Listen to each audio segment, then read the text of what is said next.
Good afternoon, fellow YouTubers. So right now, school's letting out. I live right next door to an elementary school here in San Pedro. And, I don't mind the noises of kids laughing and playing and yelling at each other. I remember my very first apartment. There was a Nigerian family of 4 children, like ranging from age 12. This little spunky, really smart, the oldest of the siblings was a female, 12, super intelligent, super outgoing, super friendly. And then she had 3 younger siblings, all the way down to the youngest that was about 13 months, 14 months. I lived there for several years, but always in my mind, in my memory, he's around that where he could barely stand. He could walk. He was in diapers. But, he was really special too.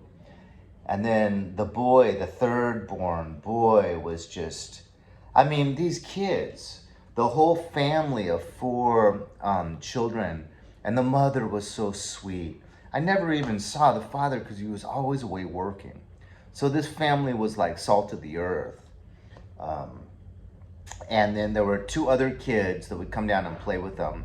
So there was always a minimum of 6 kids in the backyard, and periodically a few others would join from wherever. And they'd play like all kinds of games right in the courtyard, right behind my apartment. And, I always have my windows open, so I'd literally just be hearing them laughing and playing for hours every day when I'd get home from work.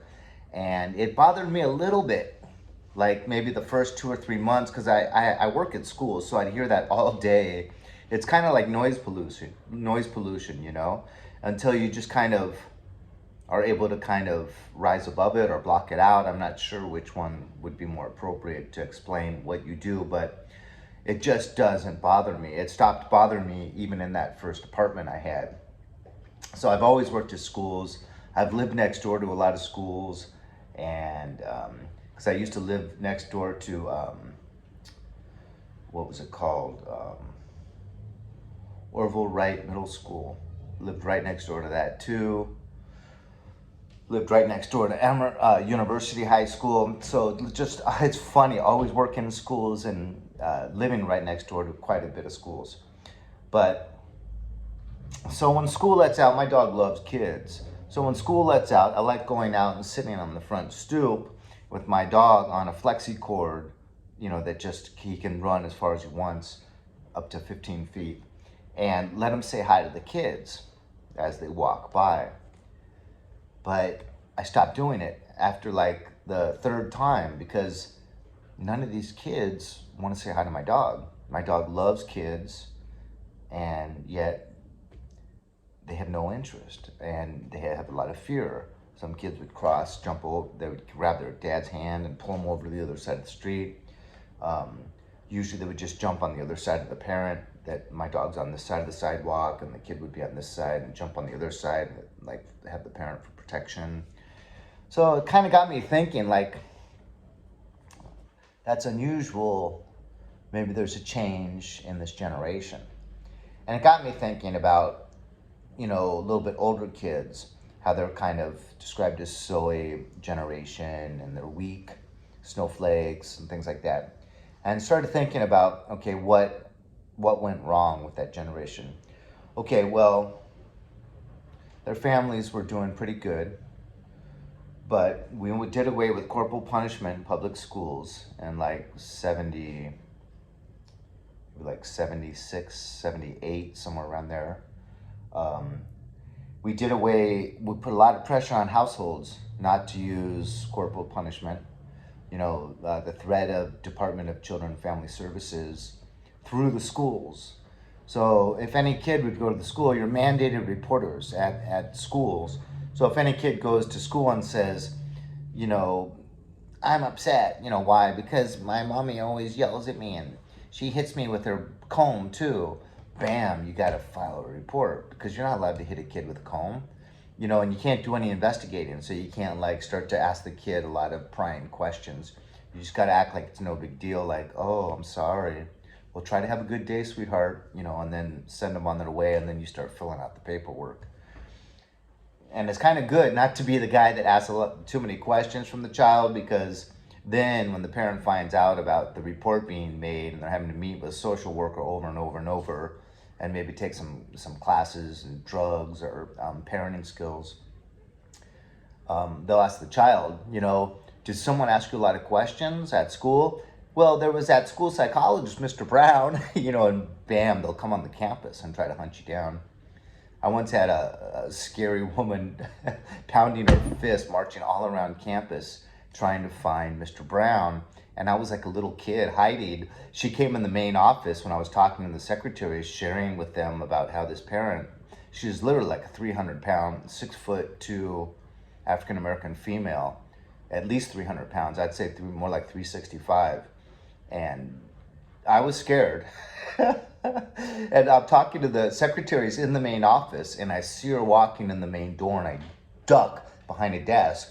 So she didn't see me. So she's in the main office pounding her fist, demanding that she's going to get that white devil, that Mr. Brown, because he reported her to DCFS, Department of Children and Family Services.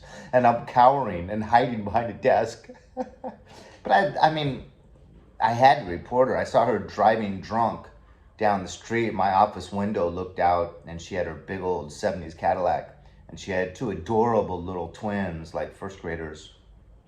And I saw her like just fully taking up the whole street, swerving down the street. And there were a lot of other things that got me very concerned before I saw that. So yeah, I had to report that. Jeez, I mean, that's really drunk. If you can't drive 10 miles an hour, like kind of straight down a residential street, and you're literally almost sideswiping cars on the other side of the street as you're driving along, just going like this. And I had smelled beer on her breath once before that too, when she picked the kids up at like, 2:45. Anyways, so none of that. There's also this trophies for participation. Everyone has to be equally applauded. I coach T-ball, and you don't keep score, and everything's good. You're not allowed to give any corrective criticism. So a lot of those things, but more than that, it's this, like, if you try to get your kids into certain sports or any extracurricular activities, piano, whatever, if you try to broaden their horizon and get them into things that is going to pay big dividends in the long run, but that obviously little kids don't like taking piano lessons. Little kids don't like going to ballet. It's work. And little kids, if they get to choose, just do whatever you want, it's always going to be like potato chips and video games or TV and, smartphones. And it's going to be things where they're sedentary, and there's no expectations. And that's a big problem, because even me, when I was kind of like getting my kids into baseball baseball season, and every soccer season, that took up more than half the year, just those 2 seasons. And then I was always taking them hiking. When they were old enough, I got them into snowboarding. Gosh, I wasted so much money on snowboards and snow boots and all that junk. But I was always trying to broaden their horizon, and I always got flack. Like, let them be kids, let them enjoy their childhood. It's like, what do you mean? I'm sharing with them the best stuff that I had in my childhood. And, you want to have a well-rounded person. So when they get older and they get in college or in the business world, and someone says, hey, do you want to play a game of golf? Or, hey, do you want to go snowboarding? Yeah, you have some background, you have some experience in a bunch of different things to draw upon. And it just makes you a more well-rounded person. I mean, piano is great for mathematics, it's great for intellect in the mind, so all of these things are good, yet, you got to kind of force your kid into them. Take, for example, religion. Okay, so I saw all my cousins They were Presbyterian. I'd go to church with them once in a while, the Lindholms. They were forced to go to church every Saturday. And I saw that all 6 of them turned into just major, major party animals, to where like some of them were borderline alcoholics in their young 20s, you know, to where they were drinking, like kind of partying like 5 nights a week, you know, I mean, like really partying where you're out at 2 or 3, 4 in the morning. And they weren't ever going to church, those kids. So, you know, and I just saw how much kids would complain on Sunday morning when they were forced to go to church. And then I was never forced to church, and then I ended up becoming an altar boy and getting mad at my family for not going to church on Sundays and having to skateboard, you know, miles down to my church to do service as an altar boy. So I thought maybe that's better, you know, just kind of lead them to it, like, you know, you would lead a horse to water and then just let them drink, you know, so kind of lead them to religion without forcing them to do all that uncomfortable stuff. And maybe that's the way to go. Well, that backfired too, because basically I have like one atheist and one agnostic, you know, and they're fully, fully invested in the world and the worldly ways. But once again, I only had them 40% of the time. And mother is very, very worldly. So, you know, it's a hard call, but I think in retrospect, pulling back and just kind of letting kids have their free time and do what they want is what has caused some of the weakness in this generation, the soy boy generation. So that's what I think. That's where I stand. Let me know what you guys think in the comments. What do you think's up with this generation, and all the way down to these young kids that don't even want a pet, a really friendly dog that's looking at them wagging his tail with a big smile on his face, and he's only 45 pounds, and they don't even want to say hi to him. So literally, I can sit out there for like 20 minutes while all the kids go walking by at the end of the day, and no one wants to pet my dog. It's really bizarre to me. Anyways, let me hear what you guys think. Talk to you later.